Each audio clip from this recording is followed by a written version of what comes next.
One of the things that happened when I was at this trip with my colleagues is that I learned a lot about Iceland.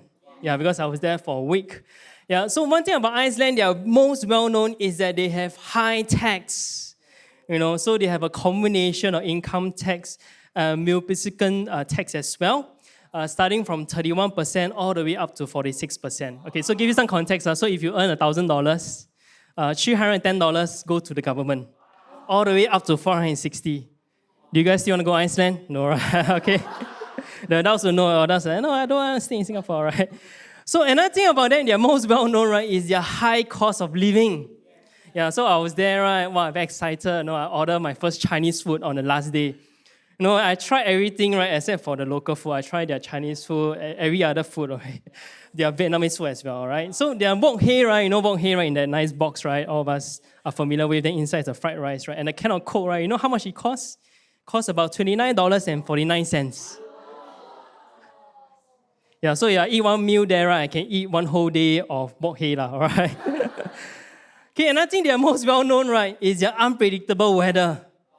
So when I was there, right, the temperature was at -1, 0, and 1 degrees. So for every 15 to 30 minutes, right, the weather keeps changing. One moment it's raining, one moment it's snowing, then one moment it's like raining hailstone, then it's windy. Okay, and one thing that the local will say that don't trust the weather forecast, all right? They never trust their weather forecast. Today say it's going to be sunny, then the opposite happens. Or today it's going to be raining, then nothing happens, all right? And one of the most well-known thing about them, right, is they are ranked the top 3 most happy country for the year 2022 and 2023. Wow. Yeah. So before I went there, I didn't believe in all this like World Happiness Report. So maybe they make up one so that people want to travel to Iceland, all right? So I was skeptical, I was doubtful, then when I went there, I experienced the first hand why they are the most happy country. So the first and foremost is that when we reached there, our hotel, right, they told us this amazing news is that our housekeeper and the staff actually went on strike, demanding for decent living wages. But the thing is that when we reached there, the hotel still functioned business as usual. The only thing that we need to do, right, while we stay there is that we need to collect our own towel, we need to collect our own toiletries, we need to make our own bed. But no problem for the guys in Singapore, right? We've been trained in army, right? Okay? And during breakfast, right, we noticed that, why all these buff guys with huge muscles and tattoos is serving us? And we found out that actually they are the security guards. Yeah, that they work at night as security guards, but during the day, they serve as waiter. And they actually told us that it's a very common thing, right, that they take turns to go on strike. Yeah, and then they cover for each other. Yeah, so it's not that, like big buff guys serve. You can imagine big buff guys hold a small plate, all right? Okay? So it occurs to me that, actually everyone in Iceland is very happy and they really enjoy what they are doing. Yes. They care for each other and they are really caring for each other's well-being as well. And they live a purposeful life as well and according to the people around them. So this experience I had in Iceland reminds me of a well-known Hungarian American psychologist. His name is Mihaly Robert Csikszentmihalyi. Wow, it's a very hard name to pronounce, all right? I hope that I pronounce it correctly. Okay, so he actually is a psychologist behind the study of happiness and creativity, especially his work about flow, the psychology of optimal experience. So in this chart, right, he actually outlined in his theory that people are happiest when they're in a state of flow all the way to the right-hand corner top. Okay, so what he says that state of flow is a state of concentration or complete absorption with the activity at hand and situation, which people are so involved in the activity that nothing else seems to matter. Well, since when is the last time you had that kind of experience? I only had that when I was young, when I played my Lego, right? You play in the morning, then you wake up, it's at night already, all right? Okay, it's been a long time since most of us have this kind of flow state, right? So to achieve a flow state, a balance must be struck between the challenge of the task and the skill of the performer, all right? So that's why I got the y-axis and the x-axis there, all right? So for example, for the adults, right? Today is Friday, and your boss urgently asks you to do a design for a project, but you never do design ever before. And the due date is over the weekend. So the challenge is very high, right? And the worst thing, as I mentioned, you have zero design knowledge. You're not like Christine. After a while, everything happens. And maybe this is pre-ChatGPT, okay? Nowadays, you say, yeah, easy lah, ask ChatGPT how to design and everything comes out, right? But this is pre-ChatGPT, okay? You have zero knowledge, you got no help, correct? Because then your skill is what? Low. Okay, and so that probably it will kick you in this high anxiety area, high challenge, low skill, red color, all right? So you're in this anxiety mode. So the whole weekend, instead of enjoying and praising God during praise and worship, right, you're full of cold sweat and anxiety, all right? On what to do next because Monday is the deadline. Okay, then on the other hand, for some of us, in the future, okay, not now, because some of us are very fortunate, is that it's laundry day, all right? Some of us never do laundry. Everything is done by someone, okay? But one day you will be doing laundry. And then doing laundry is a low challenge, all right? Low challenge, okay? Because you've done it many times, so therefore doing laundry, your skill level is high, okay, all the way to the end. But you know how to separate the colored and the white clothes, okay? Which clothes are delicate, which clothes need to hand wash, okay, which one can be done quickly, which one cannot, easy peasy, all right? Yeah, so you go into this relaxed mode, wow, easy lah, just everything put in the washing machine, press the button, and just see the machine rolling, all right? So some of us even enjoy doing laundry because it keeps us relaxed, all right? However, if the challenge and skill is low, okay, then apathy actually happens, okay? What is apathy? Apathy is a state of indifference, okay? It's a combination I don't know how to do, right? And the task is too simple. So it equals to no point of doing it. I also don't know why I'm doing this thing, all right? So we lose a sense of passion and excitement. We do things half-heartedly. Okay, it is a state that we want to avoid for all of us, especially in every area in our lives. So you'll ask, what is the best state to be in? The best state is the flow state. Okay? So where challenge is high, the skill is high, okay, we feel challenged. We feel that we can do something about it, although it requires a little bit of effort. We feel engaged, excited, motivated to do it. And I wonder if sometimes we approach, right, whether we can approach our life and God in this manner, whether we can live life in flow with God. That God gave us a purpose, a big challenge, and a dream, that we will engage ourselves to lean into that dream, to do what we are capable of doing. So therefore, our life will become meaningful and purposeful. So life is life, right? Sometimes you have the moments you're in the flow state. Sometimes you'll be the anxious state or was boredom, very boring, okay? Or sometimes you want to take control, okay? So at times we will feel apathy, or sometimes in a nicer way, it's called midlife crisis or quarter-life crisis. In times like this, that is where we need to learn to get back in our flow state, to live fully into God's purpose and His dreams for our lives. So this leads me to today's title, very to the point, Flow with God. Yeah, flow with God. So we're going to look at what aspects in our lives, right, they can develop to be better in our flow with God, with the seasons and the timings that He's placed us in, so that we can be the difference in the community and the world we are living in. And our main passage today is in Revelation 3. Wow, Revelation is very serious. Okay? So Revelation 3, so maybe give you some context, okay, not to scare you, okay? Some of you are like, whoa, okay. So the book of Revelation is one of the last book in the New Testament in the Bible. Okay, it's the final book, all right? Not the one, it's the final book in the New Testament, all right? Need to fact check a bit, all right? Okay, it's a very unique book because it has a lot of symbolic words, attribute to it, okay? And it's written by Apostle John. Okay, it's known for its vivid imagery, apocalyptic themes, prophetic vision. And it's actually written during a time of great persecution and suffering among the Christians. That this book is actually written to offer encouragement, at the same time give some warning and hope to the early Christian communities. Okay, so the book begins with a series of letters addressed to the 7 churches in Asia Minor, conveying message from Jesus. And the passage we're going to look at is written to the church of Laodicea. Okay, Laodicea. Okay, so it's in Revelation 3:14-22. It says that write this to the angels of the church in Laodicea, These are the words of the Amen, the faithful and the true witness, the ruler of God's creation. I know your work, you are neither cold or hot. I wish that you were either cold or hot, because you're lukewarm and neither hot or cold. I'm about to spit you out of my mouth. Some of you like swallowing your saliva, right? Okay? So after all, you say, I'm rich, I've grown wealthy, I don't need a thing. You don't realize that you are miserable, pathetic, poor, blind, and naked. But, no, I say one, the Bible say one. Very strong word, CB, the group of scholars say one, right? Okay, my advice is that you buy gold from me that has been purified by fire so that you may be rich, and white clothing to wear so that your nakedness won't be shamefully exposed, and the ointment to put on your eyes so that you may see. I correct and discipline those whom I love. So be earnest and change your heart and lives.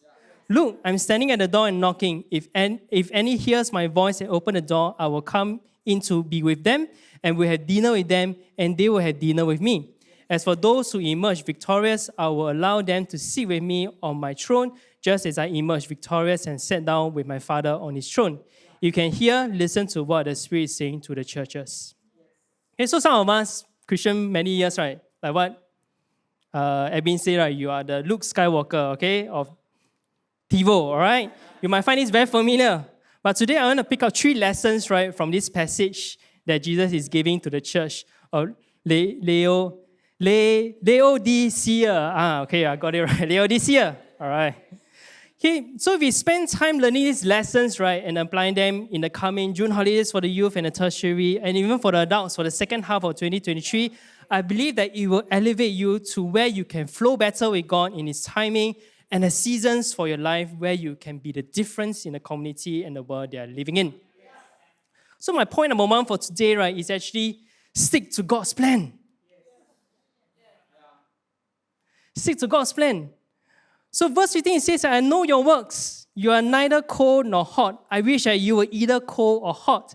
So because you're lukewarm and neither hot or cold, I'm about to spit you out of my mouth. So cold and hot here refers to the temperature of water. Okay? So God is actually using water as a metaphor when speaking to the church. Okay? So they are actually situated about 8 kilometers away from a city of Hierapolis. Okay? So Hierapolis was very famous, right, for its hot spring. And these springs were used as natural spa since the 2nd century before Jesus was even born. Okay? So the Romans loved their spa, they leisurely walk to their hot water every single day, great baths were built, The springs were even used by the doctors because it has healing properties of mineral-rich water. So thus, this hot water from this nearby city was highly desired. Okay, so on the other hand of this city, right, about 15 kilometers was the other city called Laodicea. Okay, so the city of Laodicea is located, in a place where there's a lot of cold water coming down from the mountains, providing cool refreshment on a hot day, which most of us would love to have it now, right? Okay, so types of water from both Laodicea and Hierapolis were very attractive. Each was useful in its own ways. But on the other hand, the city of Laodicea, right, they do not have such advantage. Okay, they actually had to build aqueducts to actually bring the water from these surrounding cities about 9 kilometers away. So by the time the hot water comes, right, it becomes lukewarm. The cold water comes, also become lukewarm, all right? So the visitor of this city, right, was sometimes read by spitting the water out. They said, this water is very tepid. Okay, this means very stale, right? The very atas way of saying it, right? He said, it's worthless. It does not have any redeeming quality. So God actually compared the church of Laodicea, right, to that of the water of no redeeming qualities at all. In other words, disgusting. Disgusting, the Korean thing, right? Okay. So, the Laodiceans, right, would have instantly understood what Jesus meant here. They had likely complained about the poor water many times. Okay, it was the worst feature of the city. And now Jesus compared them to the water that they drank. So when Jesus said that I wish that you were either hot or cold, he wished that this Laodicean church, right, would have redeeming qualities fruitful indication of a close relationship with Jesus. They wish that they will be useful of value, but they are not. They actually lack zeal, they actually lack passion to do things they set out to do. They actually fell out of flow with God. So similar for some of us here, some of us have become lukewarm in our lives. Perhaps we used to be very passionate on fire for God.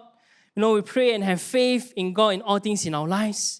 But as we grow up or things get busier in our lives, we become lukewarm.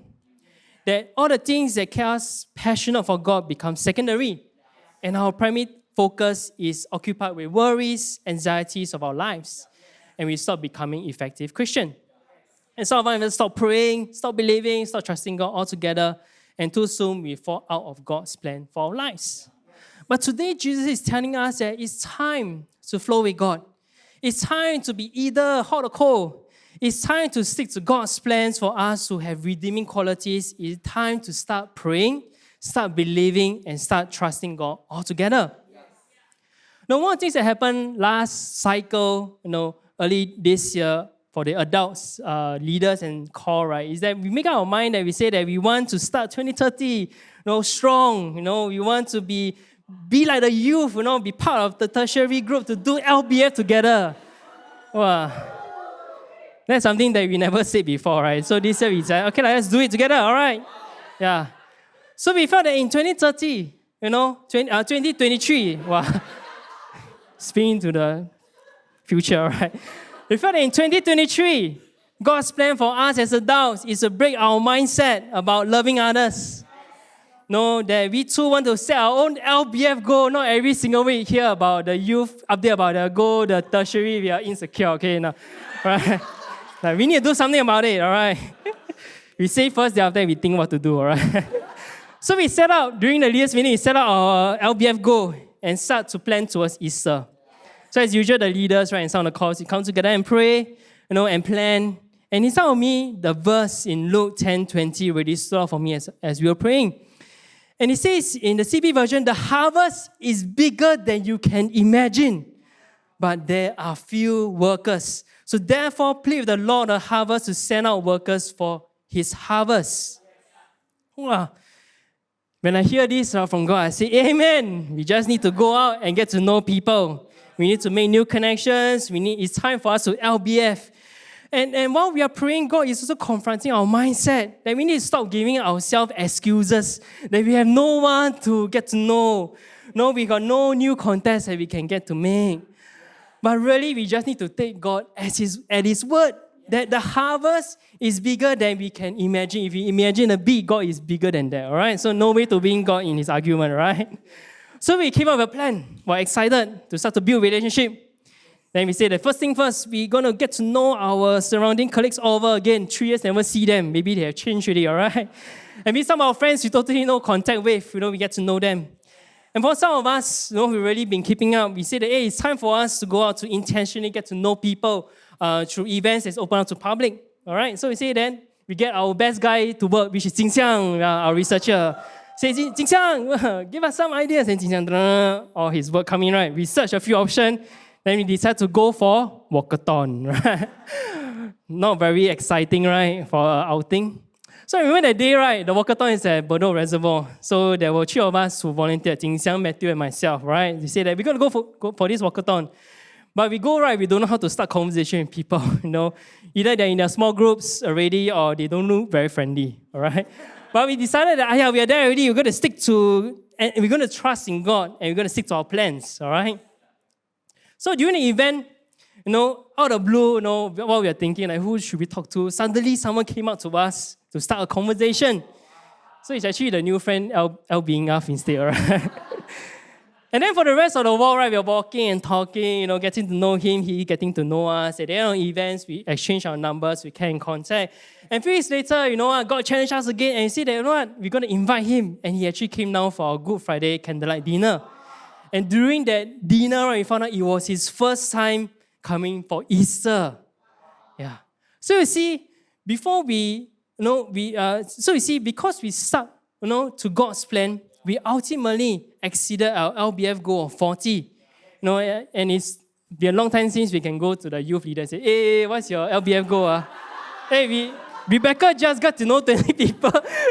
Yeah, no lah, we friendly competition, all right? Yeah, thank you, Rebecca, for making the hard work, all right? Okay. But it's been a long time since we can go and say, hey, we got a goal that we not just hit, but we exceeded.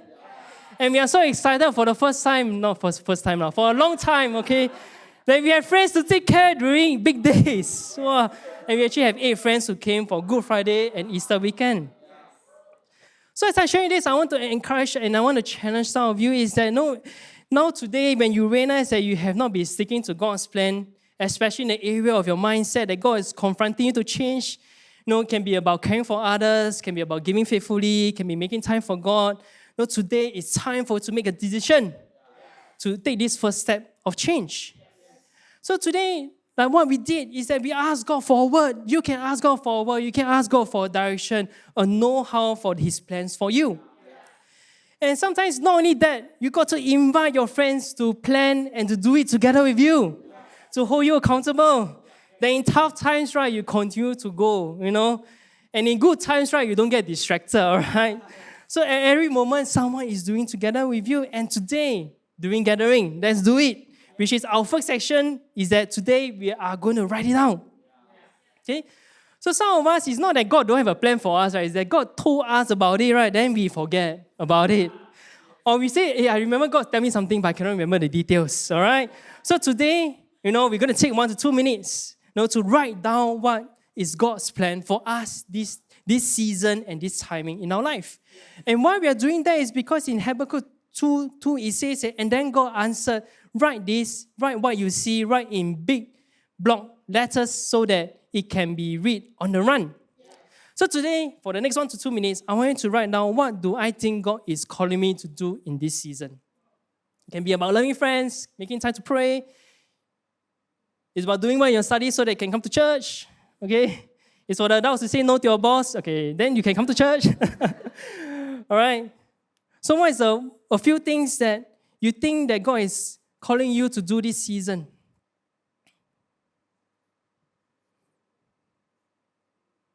Or you think that God is telling you, all right, also can write down. Okay?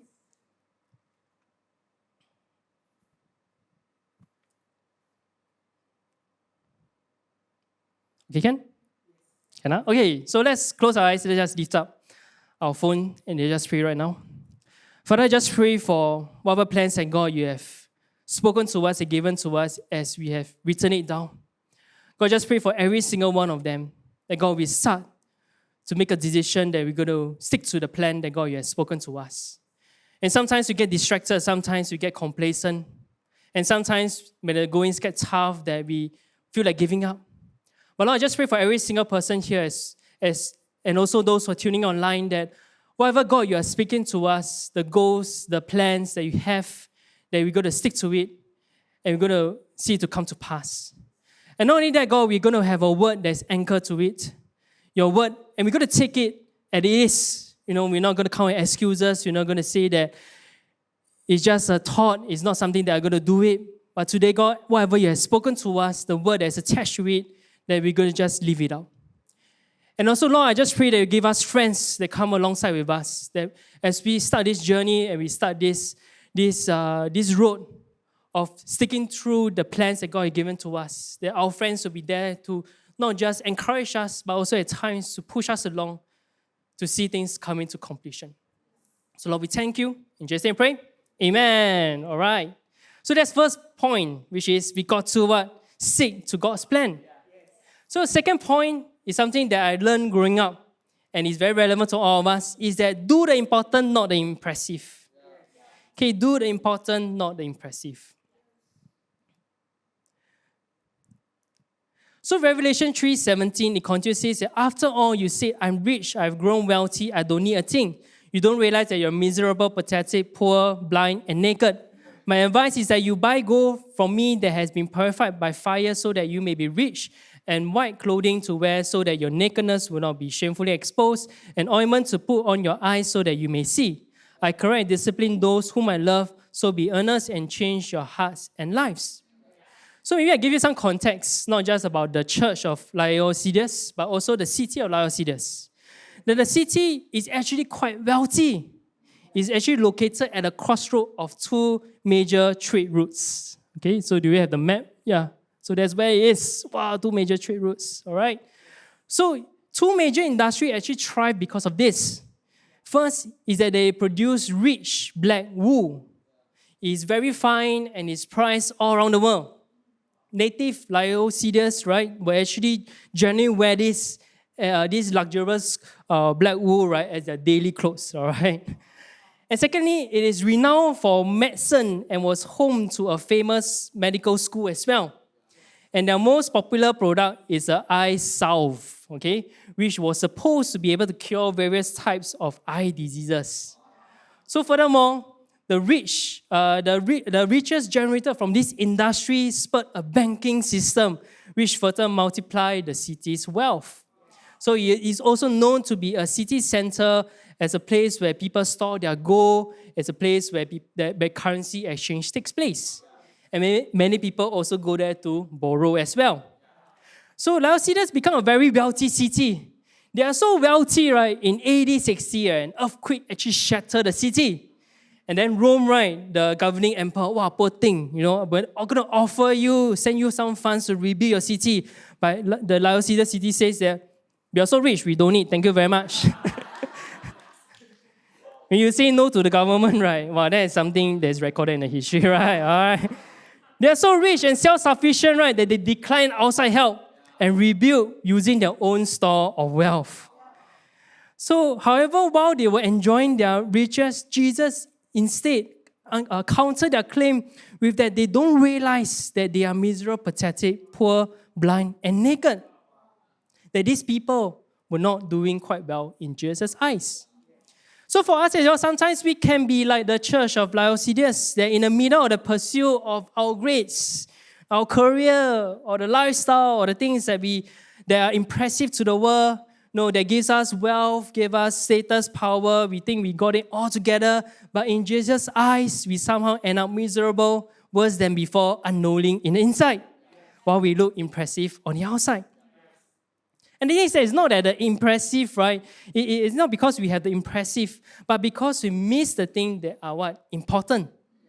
So for the church of Laodicea, right, what was important to them at that point is about their relationship with God. That the values that they should have to lead a godly life. So that's why Jesus pointed out three things that are very important.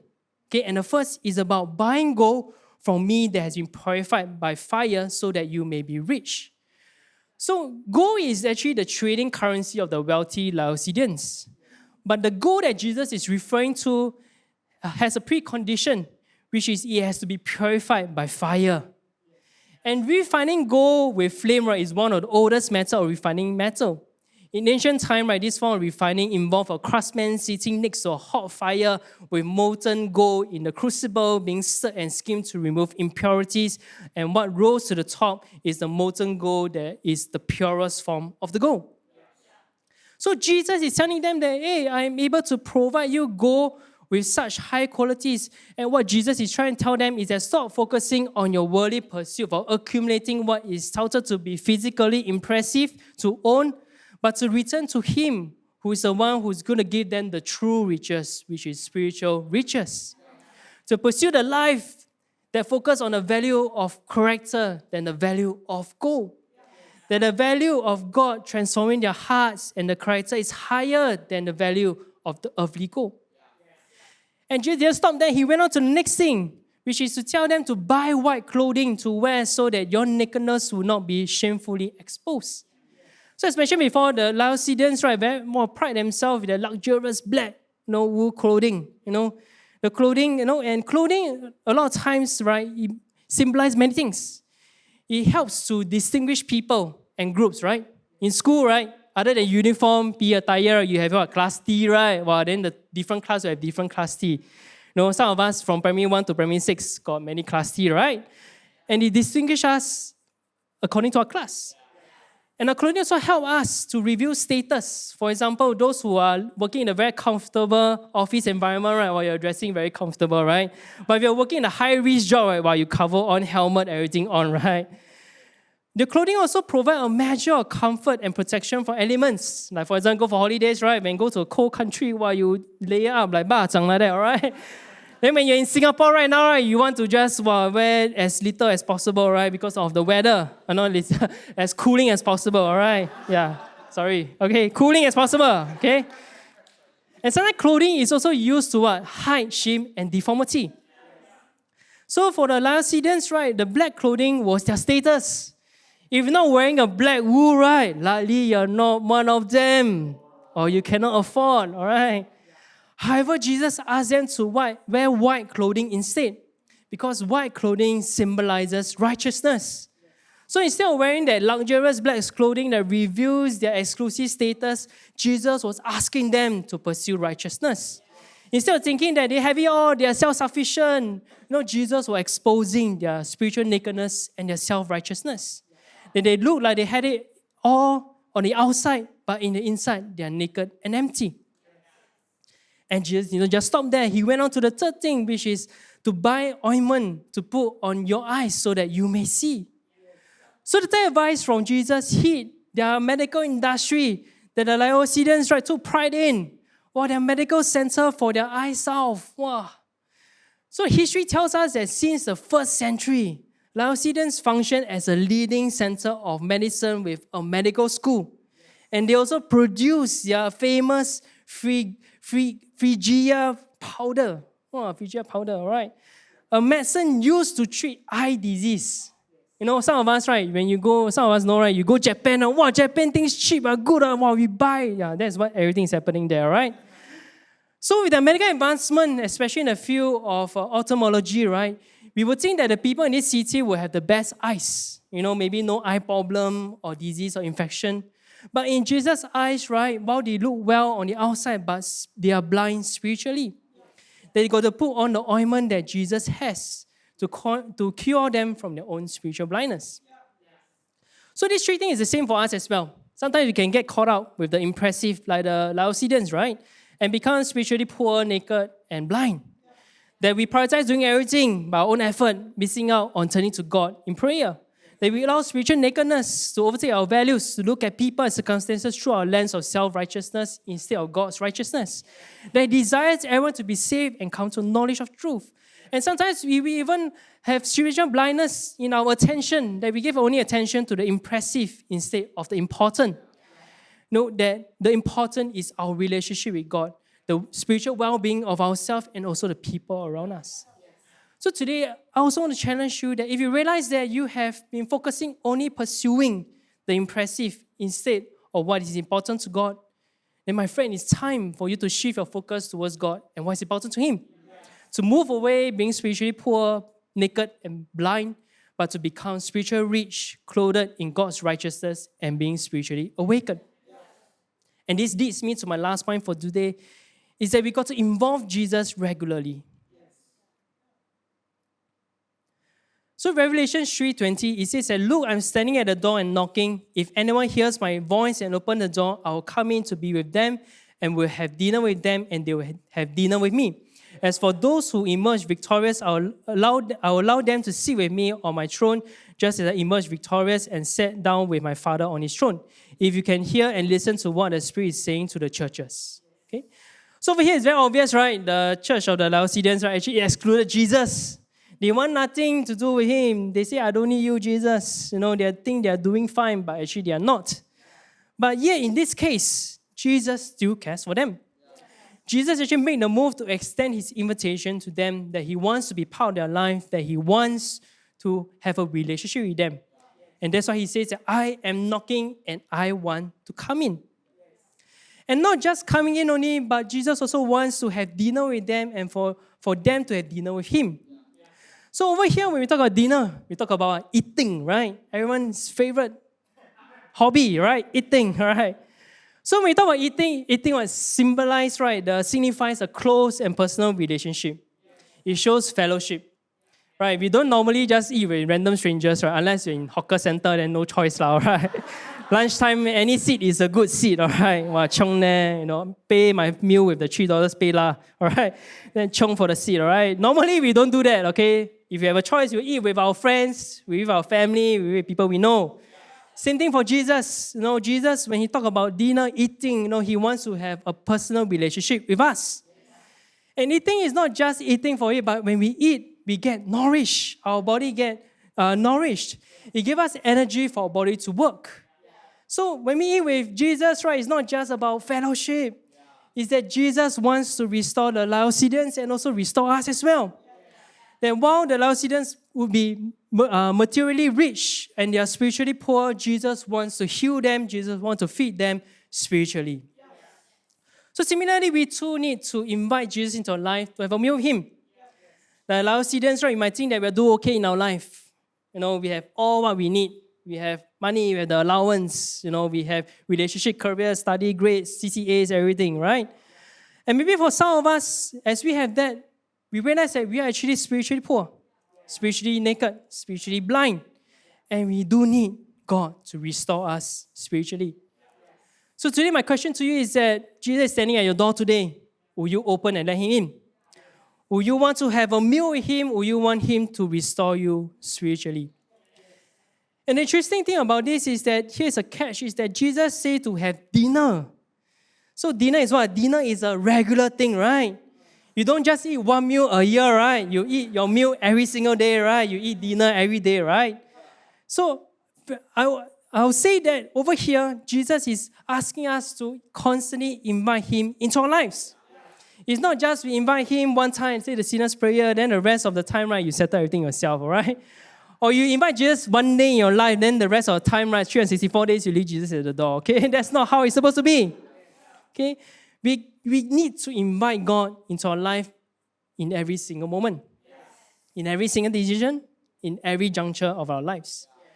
We need to allow God to come to our lives and to transform us, so that we in turn He can transform our lives. In turn, that we can find strength and courage to do the things that matters, and to find renewed strength in loving people, in becoming better humans.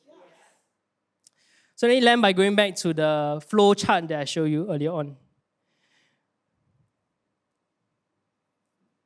So as I going through the message today, some of you might think that, wow, Zhi Han, I'm in this high challenge, low skill, I'm full of anxiety right now, I'm very scared of what God is going to tell me to do, right? But today, I want to elevate your thought, that instead of looking what God is putting in you, the purpose and the plans for your life as a high challenge, is to, in another way, to look at taking God's plans and purpose for our life as a challenge to work towards that goal, is to look at it differently. Is to look at, actually, the real challenge, right, is about flowing God. The real challenge, right, is that no matter what happens, I got to stay close to God, regardless of what God asks me to do. That constantly, whenever I feel anxiousness, I feel I'm in low skill, I'm going to find friends that are going to move me towards the flow.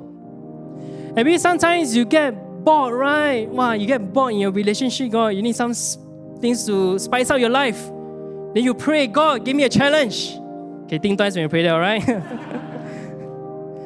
But when we do that, again, it brings you more towards the flow state. And because when you do that, the Bible tells us in Matthew 6:33, that it says that instead, desire first and foremost God's kingdom and God's righteousness, and all these things will be given to you as well. So if we truly want to enter into the flow state, then we got to make the challenge not about the goal that we need to hit, the KPI, or even the purpose and the plans that God has for us, but to take the challenge to be that I want to be as close to God as possible. That I want to flow with Him. Because when you choose to do that, naturally, everything will fall into God's plans and purpose. And that's where we get the most of our lives. Every day we find what we do having a meaning and purpose. That our everyday life will be filled with zeal and passion for the things of God. Amen? So we just go through the points again. So the first point for today is stick to God's plan. Second is do the important and not impressive. And third is to involve Jesus regularly. Amen?